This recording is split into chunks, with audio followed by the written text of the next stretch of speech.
Hey y'all, Natalie here today, and I'm just making a Just Because layout. I'm using this Pink Fresh Studio paper from the Let's Stay Home collection, and I picked up in the Ed Cherry on Top store, and I'm going to use a lot of shimmers as well. So I'm going to scrapbook this photo of my son going to a dance. I know he seems young, but they just do like this really well chaperoned dance at his school every year. So I just picked those two stripes of the paper, and now I'm going to use my shimmers to come out from each color and kind of do a wash and a messy little stripy strip. And so I'm kind of just using the paper as a guide on the size. I previously went through all my shimmers and matched up the colors pretty perfectly. I have a lot of shimmers, so I had a lot of colors to choose from, but it's such a fun, pretty rainbow color scheme. And I didn't really plan to only use Pink Fresh, but I end up pretty much only using Pink Fresh Studio to embellish because all of their collections just go together so well. That's one thing that I really love about them. So what I'm doing is I'm using my paintbrush to smear the paint on, and then I am spritzing it to just add water to give it more movement so it'll drip around the page and kind of have like an organic feel to it. And so I'm skipping a space when I'm putting the paint on at first because while I do want them to blend a tiny bit together, I don't want a lot of blending going on.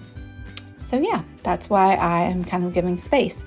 And they'll dry a little bit, but then they'll still be a little bit wet to allow for some bit blending once I start adding them in next to one another again. So I add this corally peach color, and for some reason, I don't know if this one was just more watery, I just kept dripping it everywhere. So I do end up with a little bit of a splatter over there. And for once in my life, I'm not going to splatter because these colors ended up being so opaque on my page. They didn't need splatter. There wasn't like that translucent watercolory effect as much, so splatter wouldn't have shown up as much, and it's already a lot. It actually kind of looks like a hot mess here when I finish it for a minute, but once you add the paper on it, it gives it structure and it kind of gives it a direction to come out, and it looks good. Also, that pink one was a little like clumpy. I don't know why. I don't know if I didn't add enough water. I was just probably impatient and didn't mix it well, but that's right where my photo is going to go, so it doesn't really matter. So yeah, that's going to take a minute to dry. It's a lot. So I set it aside to dry, and then I work on the title. For my title, you'll see it here in a moment. I just got a free font from dafont.com, and I downloaded it and installed it and used it in my Cricut, and then I welded the words together and made my title. That's one of my favorite things to do, and there you have it. So what I did was I cut each word 4 times, and what I'm going to do is I'm gonna combine them all, and make it just thicker and make it like a little bit of a chipboard piece. And so what I do is I put a little bit of glue on the word, and then once you match up one letter, kind of the other letters kind of all fall into place.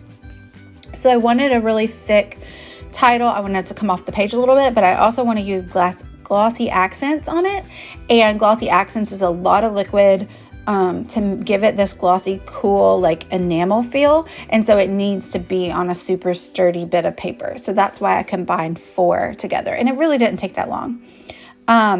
So yeah, the title is going to be Superfly because he was supposed to be dressed like in the 80s. There I am applying the glossy accents. Super easy to do. It just, again, takes a while to dry. So I'll set those to the side, and I actually do start working with them before they're completely dry. Just as long as you don't touch them, I just kind of handle them by the edge. That's cool. So now we're all dry, and you can see I'm really happy with how it turned out. Super pretty. While we waited for it to dry, I don't know who we are, I cut out a lot of fussy cut from the 6x8 paper pad. It has the smaller elements, and so in addition to some die cuts that I pulled out of the die cut pack. Oh, sorry, this is from the Super Cool collection, so I mean, what better way? It's from the Super Cool collection. Of course I had to use it because he was dressed like an 80s kid, supposedly. So that was what he was supposed to be. So it just worked super great. And then a lot of those are for teenagers, but I mean, he's 7 and a lot of them still work for him too. So there's the title, and being delicate with it because it's still a little bit wet. tacky, more tacky. And so I'm trying to figure out how I want it. And I actually end up putting it all together over there on the left.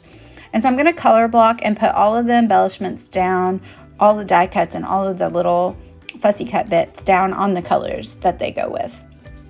I also did a companion pocket page spread, and I'll link down below so you can see that. I just used the same collections in the pocket page spread, so that just kind of makes them be companion and go together. So now you can see I've kind of laid out all of my bits, and now I'm going to adhere them down. I won't make you watch all of that, but I put a little layering sticker, and that little orange bit I pulled off of a cardstock sticker. I'm sorry, a chipboard sticker. Learned that from Missy. If you're not going to use it, just take off the part that you want to use. So yeah, make it work for you.